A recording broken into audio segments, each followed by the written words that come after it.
Subscribe करें और bell दबाएं ताकि कोई खबर रह न जाए।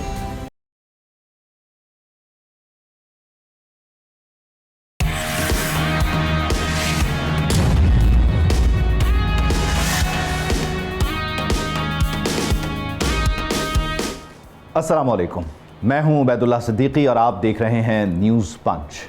हुकूमत ने पेट्रोलियम मसनूआत की कीमतों में फिर इजाफा कर दिया है। पेट्रोल 6 रुपये 51 पैसे और डीजल 19 रुपये 39 पैसे महंगा किया गया है।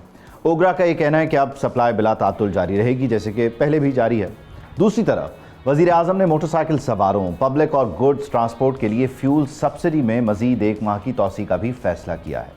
पेट्रोल महंगा होने से महंगाई बढ़ने का खतरा है, मगर वज़ारत ख़जाना ने पेशगोई की है कि अप्रैल 2026 में महंगाई की शरह सिंगल डिजिट में रहते हुए 8 से 9% के दरमियान रहेगी, जबकि मकामी तहकीकी इदारे इसके बरक्स बताते हैं कि यह दोबारा डबल फिगर में जाने का इम्कान है। दूसरी तरफ अमेरिका में भी पेट्रोल की कीमतों में एक हफ्ते के दौरान 30 सेंट का इजाफा हुआ है और जंग के आगाज़ से अब तक मजमूई तौर पर $3 यहाँ भी बढ़ चुके हैं। लेकिन अमरीकी सदर ये दावा करते हैं कि आबनाए हुर्मुज़ खुलते ही पेट्रोल की कीमतें वापस तेज़ी से नीचे चली जाएंगी।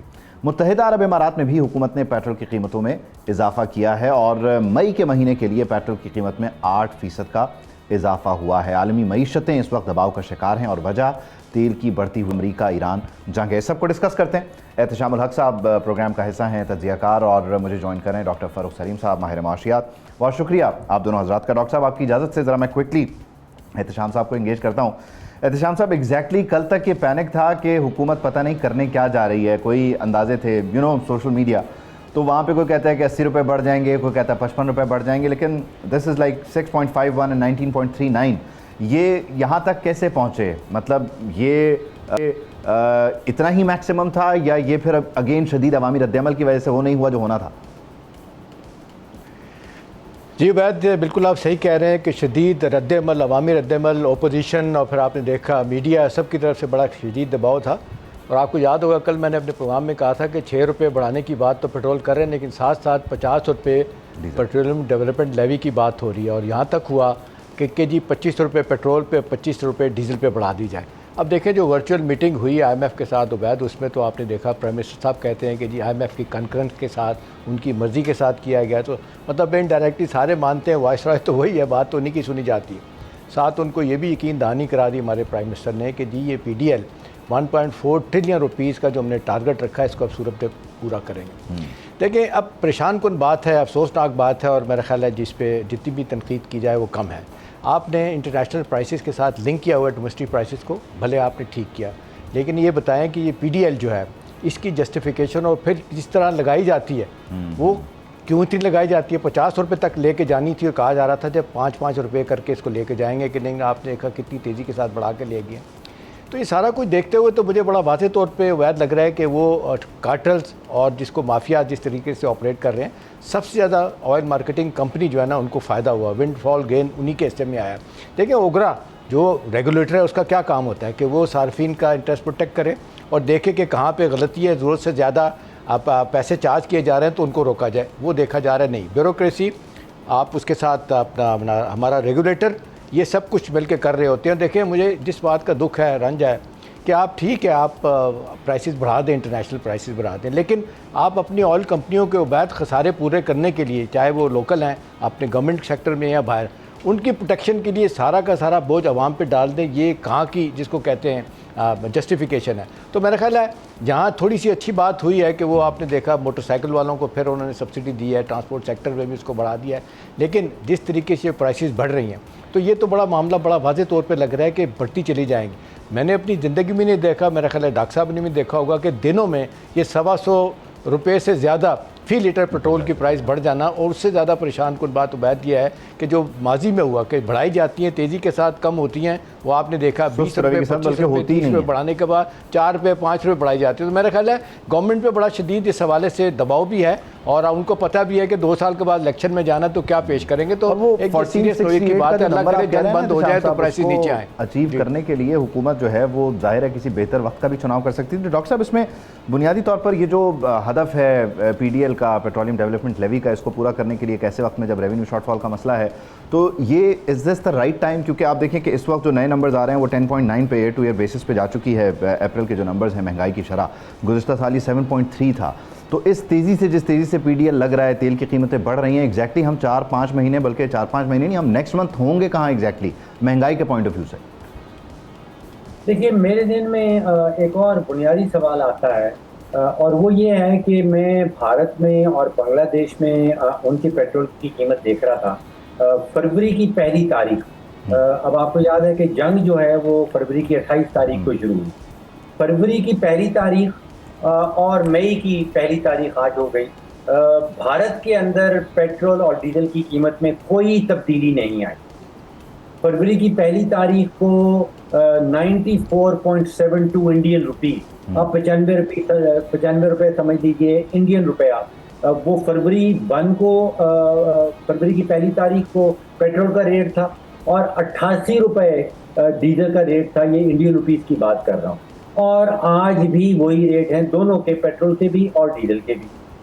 इसी तरह बांग्लादेश में देख लें, फरवरी की पहली तारीख को बांग्लादेशी टका जो है वो 130 रुपये 130 बांग्लादेशी टका फी लीटर वहाँ पे भाव था पेट्रोल का, और आज भी वही है।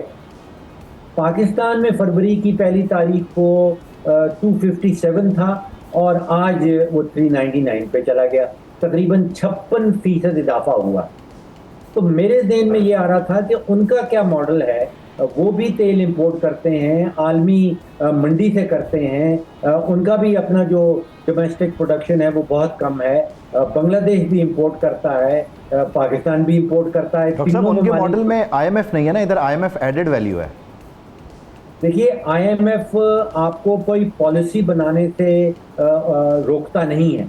IMF का मामला है हिसाब का। IMF ये कहता है कि आपने प्राइमरी सरप्लस जो है वो क्रिएट करना है। आपका एक बजटी अखराजात हैं, आपके बजट के अंदर आमदन है, आपने उसमें प्राइमरी सरप्लस क्रिएट करना है। पॉलिसी के ऊपर जो है वो IMF आपको कोई आपके ऊपर किसी किस्म की कंस्ट्रेंट नहीं लगाता। देखिए, ये जो भारत की पॉलिसी है उनकी हुकूमत की, और जो बांग्लादेश में पॉलिसी अपनाई हुई है वो ये है कि आलमी मंडी में तो बहुत तेज़ी से तेल की कीमत बढ़ गई। अब वो ये कहते हैं कि ये बोझ जो है ये हमने अवाम के ऊपर नहीं डालना।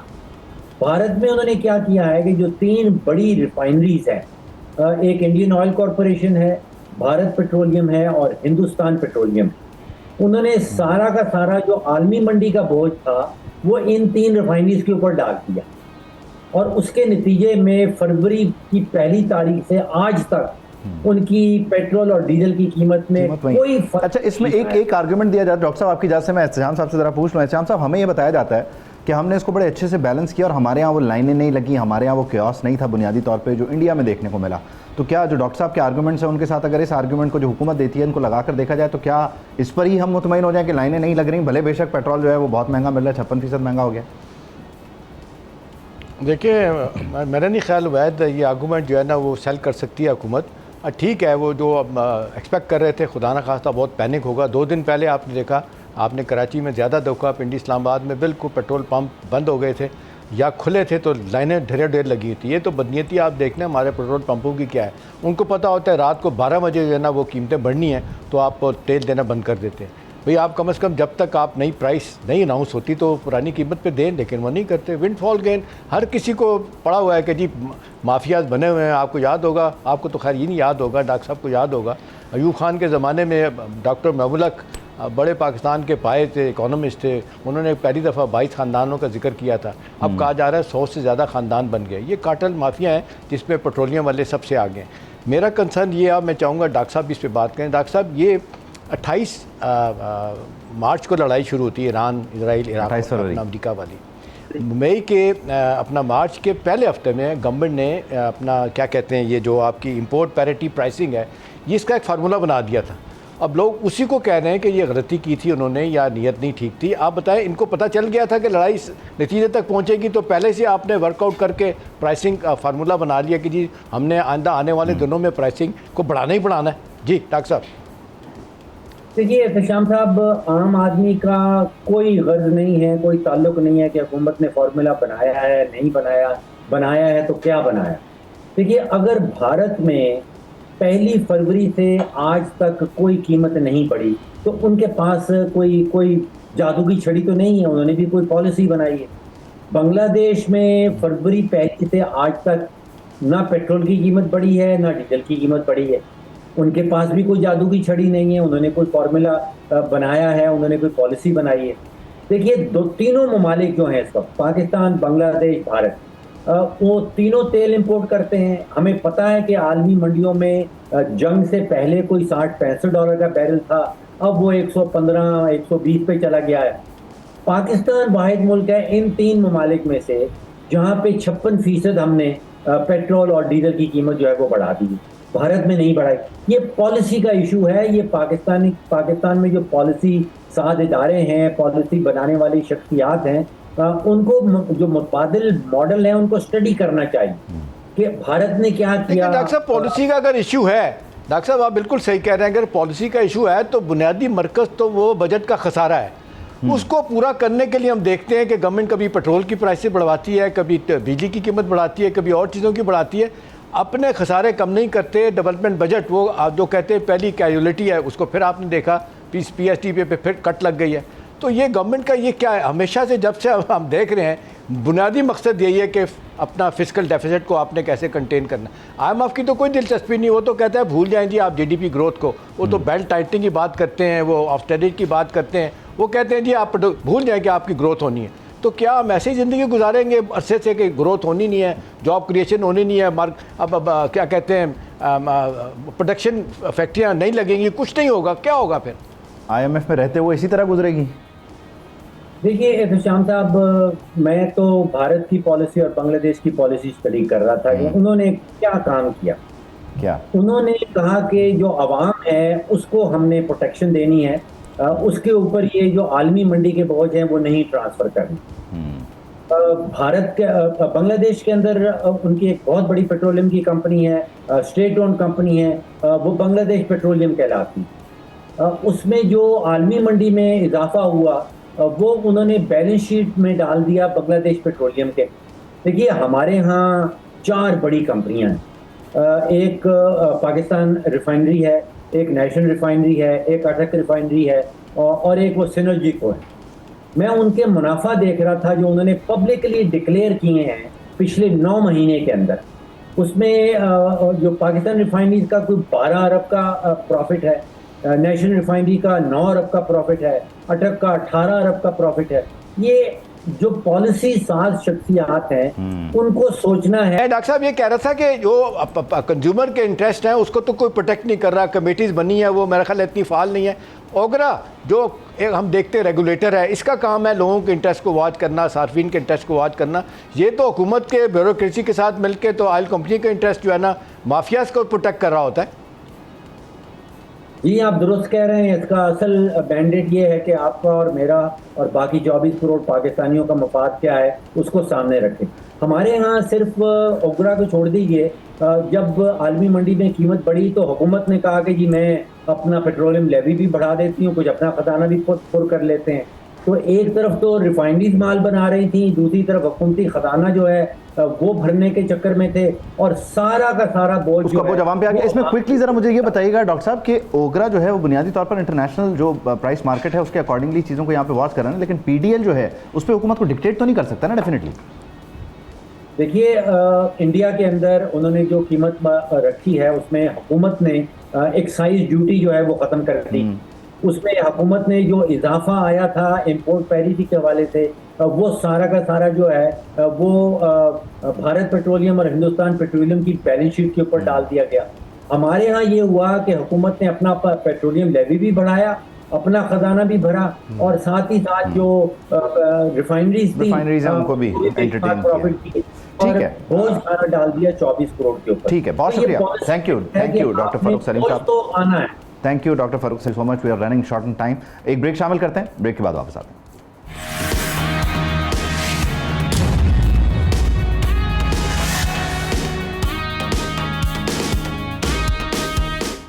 Welcome back. ईरानी सुप्रीम लीडर ने वाशिंगटन को सख्त वार्निंग देते हुए ये कहा है कि खलीज फारस में अमरीकियों के लिए अगर कोई जगह है तो वो समंदर की तह है।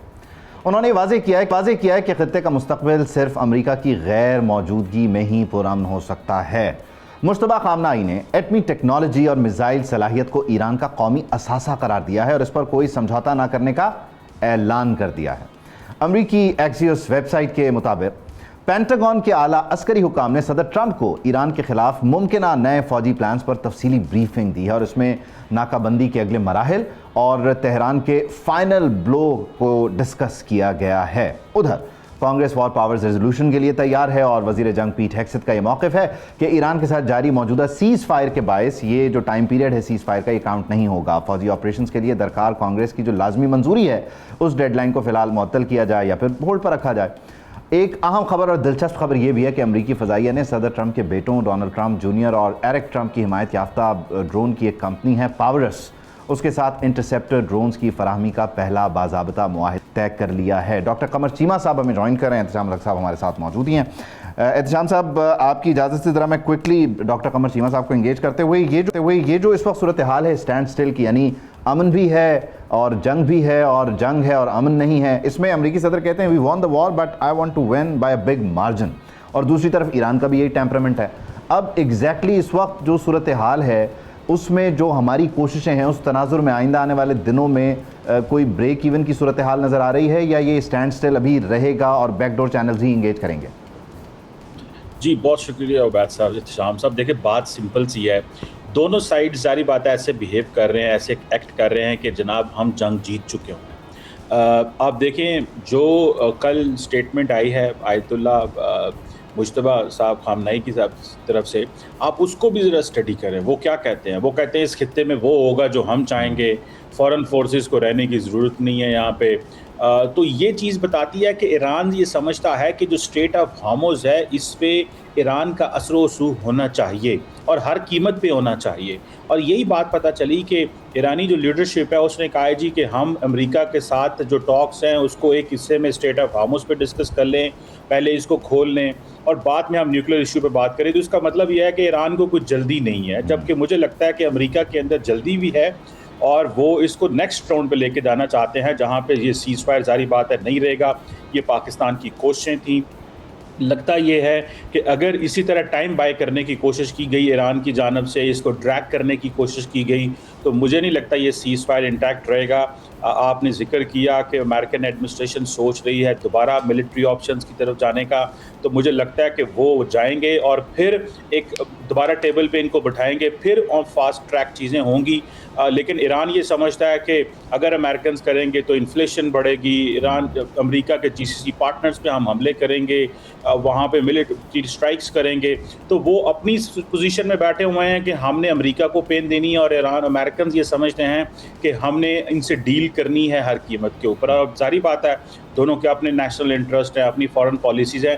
पाकिस्तान की जॉब थी इनको टेबल पे बिठाना, मिसट्रस्ट को कम करना और फ्यूचर में मुस्तकबिल में चीज़ें बेहतर करना। लेकिन मेरा ख्याल है कि जारी बात है दोनों अपनी पोजीशन टाइम लगेगा। अच्छा एहतशाम साहब, इसमें बुनियादी तौर पे जो डॉक्टर साहब बात कर रहे हैं कि मिसट्रस्ट तो हमने ख़त्म कर दिया, लेकिन एग्जैक्टली दोनों की जो एग्रेसिव पोजीशन है वो अपनी जगह मौजूद है और दुनिया उसका नुकसान उठा रही है। बल्कि वो जो न्यू वर्ल्ड ऑर्डर है, ख़ासतौर पर जो आयरन बीम इसराइल ने यूएई को दे दिया है, यूएई जिस तरह से ओपेक से एग्जिट करता है, तो ये सिर्फ और सिर्फ दो मुल्कों का मसला नहीं रह गया। जीसीसी का जो मामला है उसको पूरा रीडू कर रहा है, ये ओवरऑल एक न्यू वर्ल्ड ऑर्डर क्रिएट कर रहा है और ये बहुत जल्दी सेटल हो जाए तो बेहतर नहीं, क्योंकि जितने दिन लगेंगे उतनी गड़बड़ है इसमें।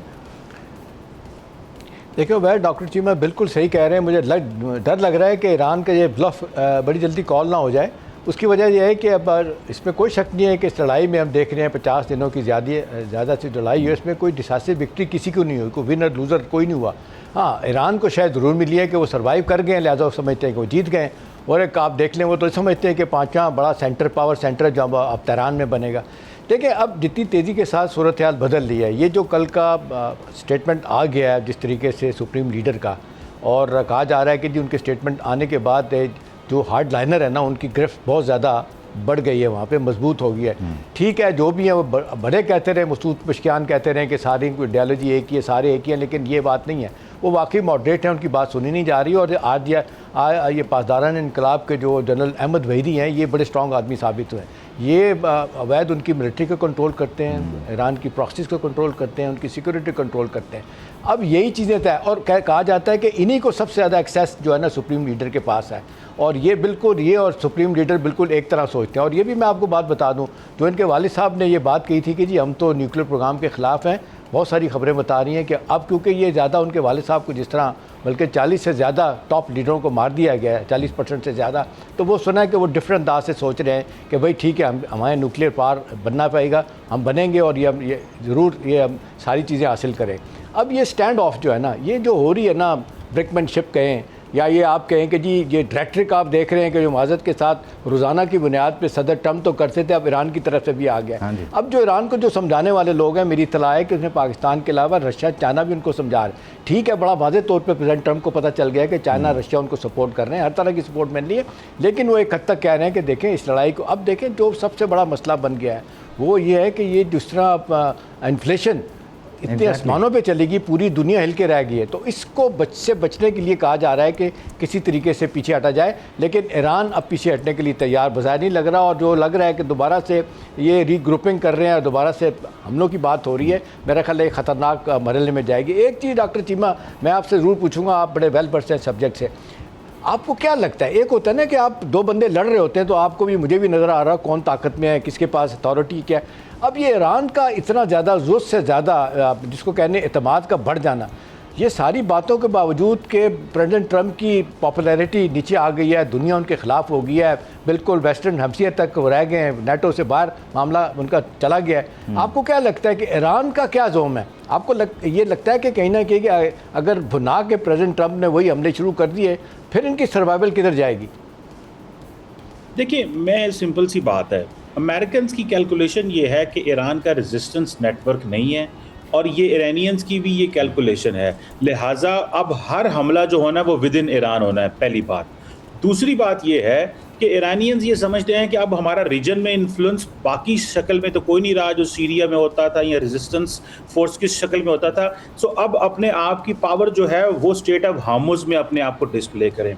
मुझे ये भी लगता है कि जो ट्रम्प एडमिनिस्ट्रेशन है वो उसको कोई परवाह नहीं है। अगर ईरान ये समझता है कि देखिए ट्रम्प ने ना तो इलेक्शन लड़ना है, ना उसको इस चीज़ की परवाह है कि मेरी पॉपुलैरिटी किधर है। देखिए उसने आइस के साथ जो यूज़ किया अमेरिका के अंदर, उसने अपने एलाइज के साथ जो कुछ किया, उसने नेटो के ऊपर कहा कि भाई 2% से 5% पे अपना बजट बढ़ाओ। तो उसको अगर आप ये महसूस करें कि वो आप उसको इंटिमिडेट कर रहे हो, वो हाँ उसकी कोई लेगेसी नहीं है। वक्त कम है, लेकिन मैं चाहूंगा एक शॉर्ट कमेंट कर दें कि न्यू बैटल लाइन जो अब हम ड्रॉ हो रही है मिडिल ईस्ट में, खास तौर पे अब जिस तरीके से आयरन डोम सिस्टम जो है ना वो ला के दे दिया है अपने यूएई को सीधा सीधा इजराइल ने, आपको लगता है कि पोस्ट वॉर सिनेरियो में अब किस तरह के आपको लगता है ब्लॉक्स मिलिट्री के बनेंगे? देखिए जारी बात है, यूएई ने अपनी पोजीशन बड़ी क्लियर बना ली है और वो ओपेक से बाहर चले गए हैं, तो वो मेरा ख्याल है अपना मुस्तकबिल जो है वो अमेरिका, इजराइल और उसके साथ देखते हैं। और बाकी जो थोड़ा बहुत जीसीसी के 3-4 मुल्क हैं, ईरान, ये दोबारा मुझे लगता है एक इकट्ठा फ्रेमवर्क बनाने में कामयाब हो जाएंगे। और ईरान में ग्रे एरियाज में भी सऊदी अरब और ईरान का रिप्रोचमा हो चुका हुआ है, सऊदी अरब और ईरान का रिप्रोचमा हो चुका हुआ है, और मेरा ख्याल है सऊदी अरब ये मान भी चुका है कि whatever Iran wants to pursue in terms of जो मिलिट्री हार्डवेयर वो लेना चाहते हैं, हमें कोई इतराज़ नहीं है। तो मुझे लगता है कि ईरान, सऊदी अरब और बाकी जो बाकी ममालिक हैं वो करीब आ जाएंगे। अच्छा, इसमें क्विकली ये लास्ट सवाल है और इसको ज़रा मैं चाहूँगा कि आप ज़रा समराइज़ कर दें ज़रा जल्दी से। ब्लॉकेड सबसे बेस्ट ऑप्शन है और इसको मज़ीद तंग करना, क्योंकि इससे ईरान की एक्सपोर्ट्स को भी आप डैमेज कर रहे हैं और साथ ही साथ जो मैसेजिंग है उसमें आप बड़ी पोजीशन ऑफ स्ट्रेंथ में आपका नुकसान कम से कम हो रहा है, तो यही एक ऑप्शन है जिसके साथ अमेरिका को जाना चाहिए, क्योंकि पहले ऑप्शन में तो दूसरी तरफ से भी तो मार पड़ी है ना। देखिए मुझे पता है ब्लॉकेड प्लस स्ट्राइक्स होंगी, और अगर ये ब्लॉकेड देखिए ज़्यादा पेन ना दे सका तो स्ट्राइक्स बढ़ जाएंगी, और स्ट्राइक्स एंड ब्लॉकेड कंटिन्यू रहेगा जब तक एक डील नहीं होती। ये मेरी डॉक्टर साहब जिसको अब नए ट्रम्प कहें आप, चलें वो उनकी ख्वाहिश है। बहुत शुक्रिया, थैंक यू डॉक्टर कमर चीमा साहब, एहतशाम हज़रात का बहुत शुक्रिया। प्रोग्राम में एक ब्रेक शामिल करते हैं, ब्रेक के बाद वापस आते हैं।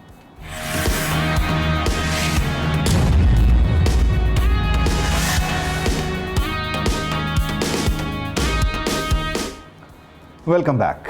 माहौलियाती माहिरीन ये खबरदार कर रहे हैं कि ज़मीन का दर्जा हरारत ख़तरनाक हदों को छू रहा है। बादल अब रहमत नहीं बल्कि कहर बनकर बरस रहे हैं और अगर यही रफ्तार रही तो आने वाले सालों में तबाही मामूल बन सकती है। ये बदलती हुई दुनिया की एक तल्ख हकीकत है, एक ऐसा मौसमियाती बहरान जो सरहदें, मईशतें और निज़ाम सब कुछ ही बैक वक्त चैलेंज कर रहा है। दुनिया भर में सैलाब और शदीद बारिशें अब मामूल बनती जा रही हैं। साल 2025 में अमेरिका और यूरोप शदीद तूफ़ानों और बारिशों से मुतासर हुए हैं और माजी में तूफ़ान कैटरीना 2005 का और फिर हार्वी 2017 और 21 में जर्मनी, बेल्जियम के सैलाब पहले ही खबरदार कर चुके हैं कि मौसमी निज़ाम में अब बिगाड़ आ चुका है। इस बहरान की बुनियादी वजह ग्रीन हाउस गैसेस का बेतहाशा अखराज है, जिससे ज़मीन का दर्जा हरारत बढ़ता है। IPCC के मुताबिक हर 1 डिग्री सेंटीग्रेड इजाफे से शदीद बारिशों में तकरीबन 7% तक का इजाफा होता है, जबकि नासा के आदाद व शुमार बताते हैं कि 2003 के बाद शदीद मौसमी वाक़यात तकरीबन दुगना हो चुके हैं। दिलचस्प मगर अफसोसनाक हकीकत ये भी है कि सबसे ज़्यादा अखराज चीन, अमेरिका, भारत, यूरोपीय यूनियन और रूस जैसे बड़े ममालिक करते हैं, जो आलमी अखराज का तकरीबन 2/3 हिस्सा हैं, जबकि पाकिस्तान, जिसका हिस्सा 1% से भी कम है, सबसे ज़्यादा मुतासरा ममालिक में शामिल होता है। पाकिस्तान में 2022 के सैलाब को मौसमियाती तब्दीली ने 75% ज़्यादा शदीद बनाया। 2025 में भी खैबर पख्तूनख्वा, गिलगित बल्तिस्तान, आज़ाद कश्मीर और फिर पंजाब में रिकॉर्ड बारिशें हुईं। फ्लैश फ्लड्स और क्लाउड बर्स्ट ने सैकड़ों जानें लीं, लाखों अफराद बेघर हुए और हज़ारों देहात ज़ेरे आब आए। ग्लेशियर्स का तेज़ी से पिघलना, जंगलात की कटाई और नाक़िस निकासी आब ने इस तबाही को बढ़ाया है। इस सूरत हाल से निपटने के लिए दुनिया ने पेरिस मुआहिदा किया है, पेरिस एग्रीमेंट हुआ है, जिसका मकसद आलमी दर्जा हरारत को 2 डिग्री सेंटीग्रेड से नीचे रखना है। अमेरिका ने 2030 तक अखराज में 50 से 52% तक की कमी का हदफ रखा है, जबकि यूरोपीय यूनियन का जो टारगेट है वो 55% का है। इसके लिए साफ तवानाई, इलेक्ट्रिक गाड़ियाँ, कार्बन जो अखराज है, ग्रीन इंफ्रास्ट्रक्चर है, उस पर काम जारी है। पाकिस्तान भी 2030 तक मुल्क के मजमूई कार्बन अखराज में 50% तक की कमी, मजमूई बिजली का 60% हिस्सा काबिल तजदीद ज़रा यानी हवा, धूप और पानी से हासिल करने का इरादा रखता है। नए दरामदी कोयले से चलने वाले बिजली घरों पर पाबंदी लगा दी गई है, जबकि शजरकारी और जंगलात के बचाव को अपनी पॉलिसी का मरकज़ बनाया जा रहा है। हुकूमती पॉलिसी के मुताबिक 2030 तक सड़कों पर चलने वाली 30% गाड़ियाँ EV होंगी, इलेक्ट्रिक व्हीकल्स होनी चाहिए। तमाम सवाल यह है कि जिम्मेदारी किसकी है और नुकसान कौन उठा रहा है। आफिया सलाम साहिबा हमें ज्वाइन कर रही हैं, एक्सपर्ट हैं ऑन दिस टॉपिक। आफिया साहिबा बहुत शुक्रिया, thank you for your time. अब हमने जो ब्रेक डाउन दिया है डेफिनेटली उसमें बहुत सारी, और ये इतना बड़ा सब्जेक्ट है कि बहुत सारी चीज़ों को हम डिस्कस नहीं भी कर सकते, वक्त की कमी का हमें सामना करना पड़ जाता है। लेकिन एग्जैक्टली हम पाकिस्तान के कॉन्टेक्स्ट में बात करें तो हम बहुत पीछे रह गए हैं। ट्रेन जो है वो प्लेटफॉर्म छोड़ के जा चुकी है, या अभी हम कुछ कर सकते हैं, और अगर कर सकते हैं तो वो क्या कर सकते हैं एग्जैक्टली? देखिए, ट्रेन अगर प्लेटफॉर्म से चली भी गई है तो अगली ट्रेन तो पकड़नी है ना हमें। अब हमसे प्लेटफॉर्म छोड़ के तो जाना नहीं है, तो ये नहीं हो सकता कि हम कुछ भी ना करें। बेशक हमारे एमिशंस बहुत कम है, लेकिन और भी ऐसे ममालिक हैं जिनके एमिशंस कम है। हमें ये नज़र रखनी है कि हम वल्नरेबिलिटी इंडेक्स पे हम बहुत ऊपर हैं। जो आपका जो मुतासिरा ममालिक का एक लिस्ट है, हम उसमें बहुत ऊपर हैं, और उस हवाले से हमें अपने इक़दाम को करना है। तो आपने सही फरमाया कि हमारे यहाँ इलेक्ट्रॉनिक व्हीकल पॉलिसी का भी है, लेकिन हमने ये भी कहा हुआ है कि अभी हमारे कुछ तरक्याती अहदाफ हैं, जिसकी वजह से अभी हमारे एमिशंस बढ़ेंगे और वो बढ़ने के बाद उसको टेपर ऑफ करेंगे। और ये तमाम ममालिक ने अपने जो नेट ज़ीरो का टारगेट है वो उसके बाद रखा है, जब उनके ख़याल में उनके मुल्क के जो अहदाफ हैं वो पूरे हो गए हैं। तो हमारे यहाँ तो 48% से ज़्यादा लोग ख़त गुरबत से नीचे हैं। तो हम अभी से, जिसको एक अंग्रेज़ी में इस्तिलाह होती है कोल्ड टर्की, के अचानक बस यकबयक हम उसको ख़त्म कर दें अपने तमाम ग्रीन हाउस गैसेस के अखराज को, ये मुमकिन नहीं है। लेकिन हमें उसकी तरफ काम करना है। और हकीकत पसंदाना इस दफ़ा हमने जो IPCC में अपने जो नेशनली डिटर्मिन्ड कंट्रीब्यूशन की डॉक्यूमेंट जमा की है, वो पहले तो हमें वैसे ही शौक़ है सारी दुनिया को खुश करने का, तो बहुत एम्बिशियस थी और हमने बहुत बड़े बड़े वादे किए थे। फिर हमने देखा कि ये वादे हम पूरे नहीं कर सकेंगे, तो अब वो हमने कहा है कि हम इतने फ़ीसद हम अपने वसाइल के साथ हम इस राह पे चलेंगे, लेकिन बाकी उसको पूरा करने के लिए, उसमें मंजिल तक जाने के लिए, नेट ज़ीरो तक जाने के लिए हमें मदद की ज़रूरत है। हमें वसाइल भी चाहिए होंगे, हमें टेक्निकल असिस्टेंस भी चाहिए होगी, हमें ट्रांसफ़र ऑफ टेक्नोलॉजी भी चाहिए होगी। तो जब तक वो हमें नहीं मिलेगी उस पे तो हमारी रफ्तार बहुत सुस्त रहेगी। अच्छा, इसमें दो चीज़ें ना, एक तो ये कि आप इस सारी सूरत हाल के आगे स्टॉप लगाएं, कोई बैरिकेड जो है वो क्रिएट करें ताकि आप इसको रोकें, और उसके लिए आप ग्रीन हाउस गैसेस का एमिशन है, इलेक्ट्रिक व्हीकल्स पर जाएं। जैसे जर्मनी बुनियादी तौर पर 2030 के अपने शॉर्ट टर्म गोल्स और 2030-35-40 के लिए अपने लॉन्ग टर्म्स गोल पे काम कर रहा है कि अच्छा ईवीज़ पे किस तरह मूव करना है, और उन्होंने कोयले से किस तरह जान छुड़ानी है। हम इस डायरेक्शन में सही जा रहे हैं। सेकेंडली, अगर हम नहीं जा रहे तो दिन डेफिनेटली हमारे पास सैलाब हैं, हमारे पास शदीद बारिशें हैं। इसको केटर करने के लिए जो बुनियादी तौर पर ऑन ग्राउंड सिचुएशन होनी चाहिए, हम क्या वहाँ फुली इक्विप्ड हैं? क्योंकि दोनों ही एंड्स पे मुझे कमजोरियां नज़र आ रही हैं। देखिए, फुली इक्विप्ड तो हम किसी भी चीज़ पे किसी तौर पे नहीं है, ठीक है ना, क्योंकि आप अभी 2022 का सैलाब की जिक्र कर रहे थे, 2025 उसके बाद हमने भुगता ना, तो वो भी इक्विप्ड वी वर नॉट, ठीक। तो उसको अगर अलग रखें, और आप पहले उन टारगेट्स की जो बात कर रहे हैं, तो वो तो मैंने आपको बता दिया कि हम को अगर 100% वसाइल चाहिए तो हमारे पास 35% हैं। अब उसमें हम जो कर सकते हैं वो करेंगे, हमारी पॉलिसी भी बन गई। और ये मत भूलिए कि पूरी दुनिया की नज़र पाकिस्तान पे है, जिसमें वो जिसको ग्रेट सोलर रश कहते हैं, दुनिया का कोई मुल्क इतनी तेज़ी से रिन्यूएबल एनर्जी की तरफ नहीं गया, सोलराइजेशन की तरफ नहीं गया। रिन्यूएबल एनर्जी के तो बहुत से सोर्सेज होते हैं, जितना पाकिस्तान गया है। अब उसमें ये भी हकीकत पसंदाना अगर हम हों तो इसमें पॉलिसी का इतना अमल दखल नहीं था, इसके अंदर कोई वो ग्लोबल पुश नहीं था हमारी। ये हमारा एक गरीब मुल्क है, और सोलर एनर्जी, क्योंकि एनर्जी हमारी ज़रूरत है, ठीक है, हमारे लोगों की। और अभी फ़िलहाल जो सोर्सेज ऑफ एनर्जी थे हमारे आवाम तक पहुंचाने के, वो बहुत महंगे हैं, और ये निस्बतन सस्ता है, आसानी से इस्तेमाल हो सकता है, और ये इंडिपेंडेंट है। आपने इंडिपेंडेंट अपने हो गए, जिस तरह से इंडस्ट्री ने अपनी कैप्टिव पावर बना लिया, इस तरह से इंडिविजुअल हाउस होल्ड्स ने भी अपने लिए कैप्टिव पावर का इंतजाम कर लिया, अगर इसको उस तरह से मैं ऐसा आसान अल्फाज में कहना चाहूँ। तो ये ग्रेट सोलर रश हमने अपने तौर पे किया है। अच्छा, इसी तरीके से अगर हम बाकी चीज़ों पे आके कम से कम उस राह पे तो हम चलते चले जाएं, हम उस पे से उतर नहीं सकते उस के साथ। यस, अच्छा, इसमें we are short in time, so मैं इसको कंक्लूड करूंगा, और एक आखिरी सवाल, और मैं चाहूँगा कि आप इसका ज़रा मुख्तसर सा जवाब दें।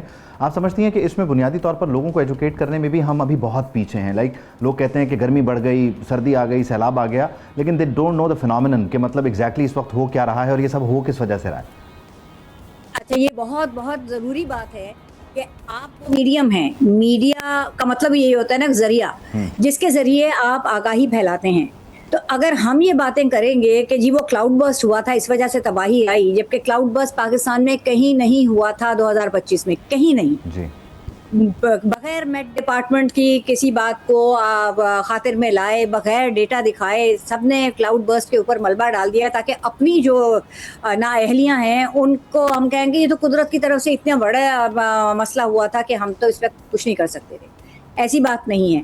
अगर सैलाब के अंदर हमारी तबाहियाँ होती हैं तो उन तबाहकारियों में कुदरत का इतना अमल दखल नहीं होता जितना हमारे यहाँ की गलत उसका, कि दरिया के अंदर अगर आप बैठेंगे तो दरिया बहा के ले जाएगा, बस्तियां बसाएंगे तो इसको लार्जर एस्पेक्ट में, यानी हमें इनफरादी तब्दीली का आगाज़ करना है, और फिर हुकूमती सतह पर पॉलिसियों के जरिए इसका अमल दरामद होना बहुत ज़रूरी है। आफिया साहिबा, thank you so much for your time. ज़मीन का दर्जा हरारत बढ़ रहा है, तपती गर्मी हो, शदीद धूप हो या छाँव हो, एक तबका ऐसा है कि जिसने काम करते रहना है, और वो है मज़दूर। तू कादिर व आदिल है, मगर तेरे जहाँ में हैं तल्ख बहुत बंदाए मज़दूर के औकात। आज पाकिस्तान समेत दुनिया भर में मज़दूरों का आलमी दिन मनाया जा रहा है। तामीरात की बुलंदियाँ इसी हाथ के मरहून मिन्नत हैं जिस पर मुशक्क़त के आबले पड़े हुए हैं।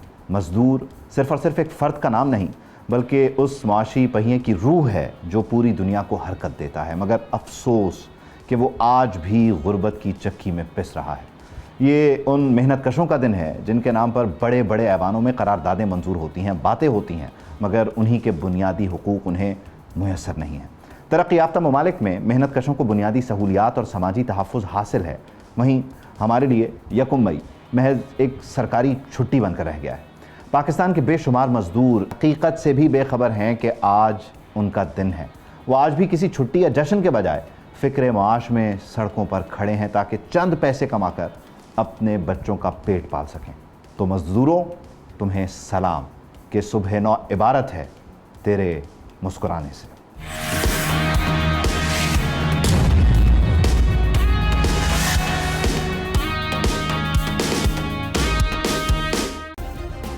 सब्सक्राइब करें और बेल दबाएं ताकि कोई खबर रह न जाए।